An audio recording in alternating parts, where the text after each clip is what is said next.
Hey everyone, I'm Big John and welcome to another episode of the Diz Ability Show. Now, and also, happy Halloween tomorrow. Anyway, so, this week, with Halloween tomorrow, I want to talk to you about how to handle Boo Bash if you're doing Boo Bash tonight or tomorrow night for the big Halloween holiday. So, for those of you who haven't seen in some of my past videos or my on-location Boo Bash tip from August, which was filmed the day before Boo Bash started, we talked about it's almost like Not So Scary, except you don't get the huge parade or the hocus pocus or the fireworks. It's just trick-or-treating and characters, pretty much. But you get so many great fun cavalcades, like the Boo to You cavalcade, the Villains cavalcade, Jack Skellington, and the Maleficent Dragon from Festival of Fantasy, and this Boo Bash has been the first time the dragon has been used since the pandemic. And also, so you still get the ghosts in front of the Haunted Mansion, great actors. You got, of course, a Halloween staple, the Cadaver Dans. They're fun. And of course, some great trick-or-treating. Trick-or-treating are all over the parks. You got characters. Some characters you rarely get to see. And it's a whole lot of fun. I've seen in some videos. And I'm hoping next year, Not So Scary returns. If you're doing Boo Bash, I suggest that in between, during your day at the park, you go back to your hotel, rest, get some sleep. Then get up, put on your costume, head to the park, because it is going to be a late night, especially on Halloween tomorrow night. So be prepared, okay? So anyway, that's my tip. Let me know in the comments if you have any questions on how to do Disney for people with disabilities, and I'll make sure it gets into a future episode. And now it's time for this week's Top 5. So this week's Top 5 has been voted on by members of my Disney Vlog Squad group on Facebook, where they voted on the top 5 scariest attractions in Disney history. And Mark from Diz Life Podcast, if you're watching, Journey to Imagination did not get the cut. So anyway, so number 5, Tough to Be a Bug. Of all the 3D shows at Disney, this one is my least favorite, because you got the bugs crawling under your seat, which is not cool for me. You got the giant hopper animatronic that scares the living bejesus out of you.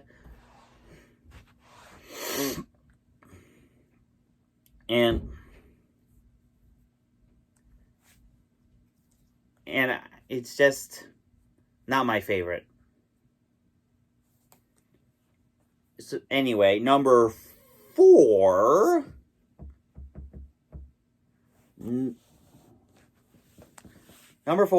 Tower of Terror. Now, of course, we all know that Tower of Terror is perhaps one of Disney's biggest scream your head off rides. I know from experience. We have an upcoming video of that coming up. And if you hear someone in the video say, "Dear God, help me," that's me, even though I wrote it a couple times in the past.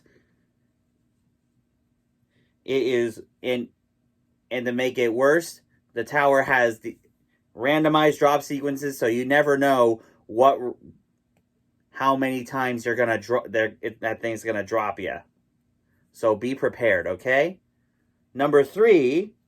Now we're going into the archives for this one. We're going into the archives. Maelstrom the former Norway Epcot ride, because before it became the happy-go-lucky Frozen Ever After. A couple of videos of those are coming up in the near future. It was as perhaps Epcot's scariest ride, and you don't normally think scary at Epcot, but Maelstrom had these creepy trolls everywhere, and I'm not talking the Frozen trolls. I'm talking three-headed trolls, giant trolls. I never wrote it, but I've seen videos, and yeesh. Number 2, another one out of the archives, and this one is, without a doubt, the scariest attraction Disney has ever created, Alien Encounter. Now, this was perhaps, you don't normally think evil, giant alien and creatures that attack you at Disney. Normally, you would think that at Universal, but not Disney. And that's probably a reason why Disney got rid of that in favor of Stitch's Great Escape, which also no longer exists. So yeah.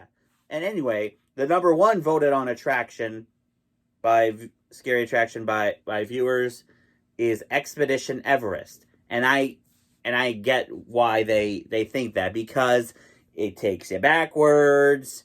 You got the Yeti. I personally don't think it's that scary, but apparently there's a lot of people that do. So anyway, that's this week's top 5. Let me know in the comments and what attraction scares you the most. And so let's get rid of the scary and get into some good news. So Disney has teased on their TikTok. I don't have TikTok, by the way. They teased on their TikTok that the Main Street Electrical Parade will be returning to Disneyland. Now, I know that there are some Disneyland people who do not want Paint the Night to return to Disneyland because they seem to want let me say that again. They don't want the Main Street Electrical Parade to come back because they really liked Paint the Night, and they think they should really bring that back over to Disneyland. I think, along with my fellow people, think that we, the Florida goers, should get the Main Street Electrical Parade and let the people at Disneyland have Paint the Night. I'm okay either way. I hope there should be some way to fix the floats so we can get Paint the Night in Florida, because that would be awesome. Let me know what you guys think, if Florida or California should get either Electrical Parade or Paint the Night. So anyway, that's this week's show. Let me know in the comments if you have any questions on how to do Disney for people with disabilities, and I'll make sure it gets into a future episode. Now for this week's shoutouts, as I said, Mark from This Life Podcast. He's cool. He's one of our new shoutouts. Check out his podcast. He does a great job on there. Now for this week's main shoutouts, make sure you check out Theme Park Lifestyle. He does awesome live streams and videos from theme parks, not just Disney, but other theme parks as well. If you're looking for a good entertainer for your next Zoom party or meeting, make sure you hit up Cameron Matthews Entertainment, and he'll add some spice to your next Zoom. Also, make sure you guys check out Brian and Amanda. They do amazing live streams from the parks almost every single day. Hey, Brian is a cool guy. I met him back in August. Speaking of cool people, make sure you check out my good buddy Beth over at Best Disney Adventures. She and her sidekick Amy do amazing live streams from the parks each and every week. And and she also does trivia, which is where I won this 50th anniversary e-bag. And as always, for the latest attraction news, make sure you check out my good friends over at Attractions Magazine. And for all of you going trick-or-treating tomorrow, stay safe, have a good candy bag handy, and have a spooktacular Halloween.